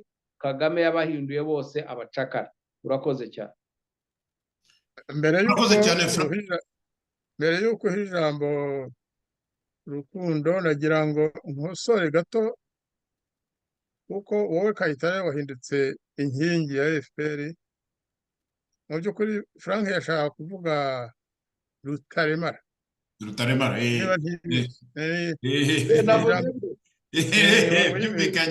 Byumvikanye aho yavuze ko Rutaremara ari inkingi ya FPR. Murakoze bwana ambasaderi. Faustin Rukundo, namwe umunota umwe mufite icyo muvuga. Urakoze cyane. Nibyo mfite icyo mvuga ku bantu bafite imyitwarire nk'iriya ya Tito Rutaremara. Urabona buriya niko bimeze. Ntabwo umugaragu yatandukana n'umutware. Ubundi mu Kinyarwanda hari ikintu tuzi ko gisa nkaho kizira. Ni ibintu ngewe urabona, ntabwo igihe nabaye mu Rwanda wenda si kirekire, ariko kameme no hanze nagiye mba muri za sosiyete z'Abanyarwanda, ntabwo ngenda abona umuntu uhagarara ku gasozi ngo atuke umugore ufite abana. Ngewe ntabwo ndabibona. Wenda niyo yagize icyo amunegura ashaka kubona uburyo akivugamo, ariko niba shobuja wa Tito Rutaremara atukwa umudamu ufite n'icyubahiro, byaba ari muri politike, byaba ari ndetse no mu rugo rwe no muri sosiyete nyarwanda, Victoire afite ijambo, niba ashobora gutinyuka kumutuka ku karubanda abantu bagakoma mu mashyi, abantu bameze nka ba Tito Rutaremara, ntabwo byagutangaza ko Tito agenda akavuga ubusa. Buriya tubishyize mu Kinyarwanda, bariya bagabo hari ukuntu twabita, ariko nta wundi buze kwirirwa mbikora kubera ko Abanyarwanda reka aribo bazabita ayo mazina. Nta mugabo utuka abandi mwa buriya buryo. Iyo watangiye kubikora ntubukiswe umugabo, ubwo uko abantu babita bazahitamo. Ubwo rero ntatinze mu magambo kuri uriya mugabo udakwiye kuba yitwa umugabo. Nta kinyabupfura, nta burere, wagira ngo bitwara nk'abashumba, bakaba nk'abantu bo ku muhanda, bamwe ba street boys bacuruza ubunyobwa cyangwa se birirwa bacuruza amagi, cyangwa baraba munsi y'ikiraro, ntabwo bamenya ko bayoboye igihugu. Ibyo rero biteye isoni. Ni nayo mpamvu mu by'ukuri byane twakomeje tuvuga ko batatowe, nibyo ntabwo bashobora gutorwa bitwara kuriya. Ubwo rero ntabatindiye, sinzi umuntu wigeze kuvuga ko batiri iri kugenda imanuka n'iyanjye ndabona ari uko, ariko ngewe nshobora gushaka serivisi, ntabwo ari ikibazo. Ntabatindiye ni uko iriya ngoma dukwiye gushyira hamwe tukayirwanya, kandi birashoboka niba twikuyemo ikintu cyo kuvuga ngo runaka ari gukora nabi. Buri wese nakora ibyo ashoboye, buri wese ashyire hamwe n'uwashoboye gukorana nawe, ubundi tugerageze, bizashoboka. Murakoze. Murakoze cyane Faustin Rukundo.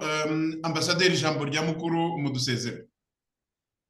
Murakoze cyane Claude Kayitare ibyerekeye amagambo yakoreshejwe na Tito Rutaremara nanjye ntabwo yantangaje cyane ariko kandi yagaragaje bya bindi navugaga kuko mu by'ukuri yayanditse asubiza uriya mugabo w'umunyamerika witwa Kenneth Roth. Murabizi ko yigeze kuyobora direction Afrique ya Human Rights Watch cyangwa se Human Rights yose sinibuka.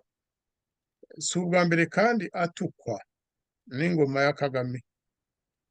Mushiki wabo yaramututse, Yolande Makuru aramutuka, n'abandi hari igisirikari cya FPR gihora kuri Twitter gituka Kenneth Roth.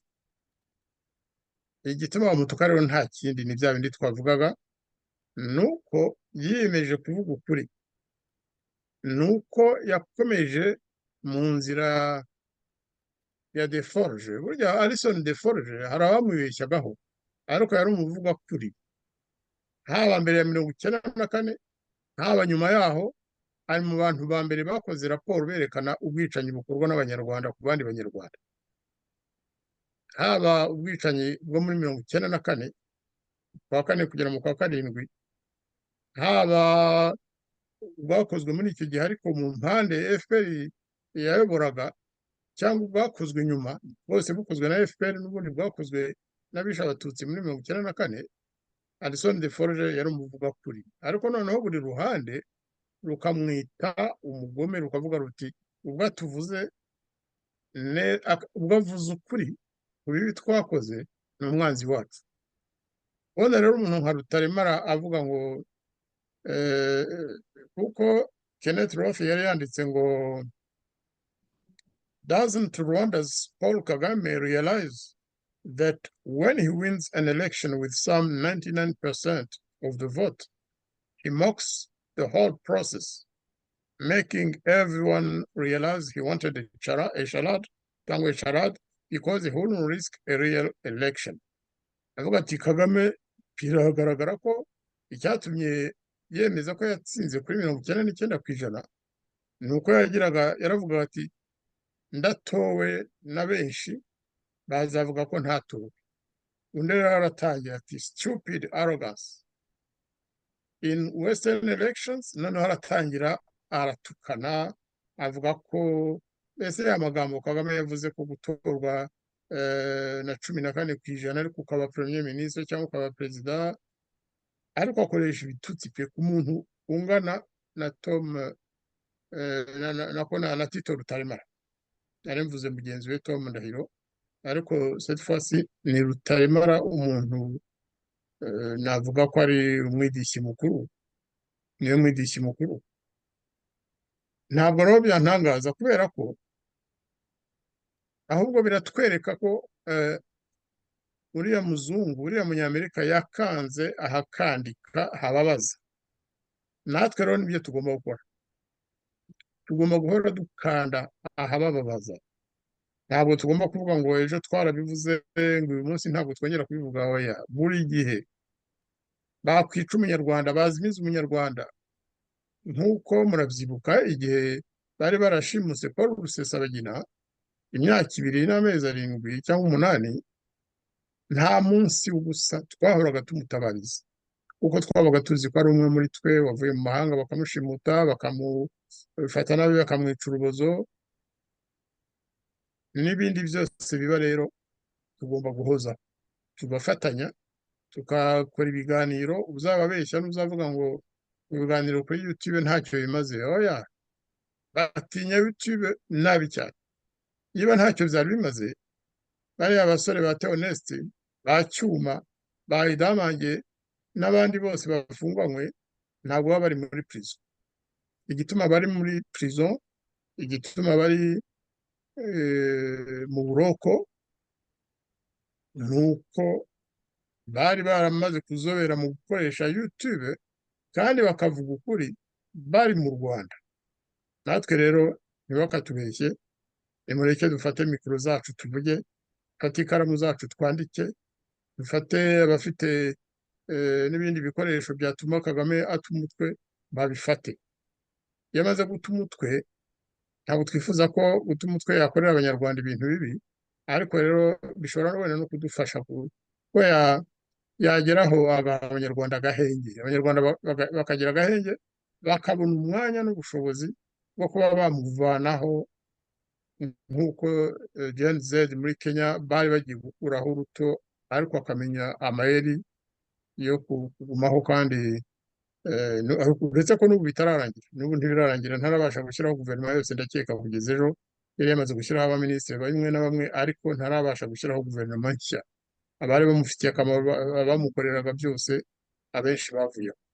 Reka rero dukomeze, ndagira ngo rwose nongere ngushimire Bwana Claude Marie Kayitare, shimire na bagenzi bacu twafatanyije iki kiganiro kandi duhuje ingamba, duhuje ibitekerezo byinshi, duhuje amahame tugenderaho. Bashime kuba ndetse barafashe ingamba zo kugira ngo bifatanye natwe twese nk'uko na mbere byahoze, tere imbere turi hamwe, turwanye ikibi kiri mu ngoma ya FPR Inkotanyi, turandure urwango bari kuminjira mu mitwe y'abanyarwanda, kuroga urubyiruko, batukana imbere y'abana, imbere y'abakobwa bato, batuka umuvandimwe wacu umubyeyi Victoire Ingabire. Ibyo bintu tubirwanye, tubivuge isi yose ibimenye, biri mu ntwaro zizabasha gutuma Kagame avaho yikuyeho cyangwa avanyweho n'abanyarwanda. Murakoze cyane. Murakoze cyane Bwana Ambasaderi Jean Marie Vianney Ndagijimana, murakoze Bwana Frank Ntwari na Bwana Faustin Rukundo. Ikiganiro twari twabateguriye kuri uyu munsi nagira ngo tugisoreza aha ngaha, tubashimira cyane kandi tubasezeranya ko tugiye kuzajya dukora ibiganiro nk'ibi ngibi nibura rimwe mu cyumweru, kugira ngo abanyarwanda bumve nahoze mbita ngo ni impirimbanyi zishyize hamwe, aho zituruka, aho ariho hose, mu miryango, aho ariho hose, ibitekerezo turabifite byo guha abanyarwanda. Ikindi kandi urubuga rwa politike ntabwo ruzafungurwa nituramuka tutavuze. Hano rero Pretoria muri Afurika y'Epfo, ngewe nitwa Claude Marie Bernardo Kayitare, nagira ngo mbasezereho mbaha indirimbo Amahoro Iwacu. Ni indirimbo twagejejweho uyu munsi wa none na Sergeant Major Kabera Robert. Ndabaha igice cyayo gitoya kuko aricyo yaduhaye, ariko vuba ngaha nzabagezaho yo ubwayo yuzuye. Mukomeze rero mugubwe neza, naho utaha ibiganiro byacu birakomeza. Murakoze cyane Kayitare. Murakoze mwese.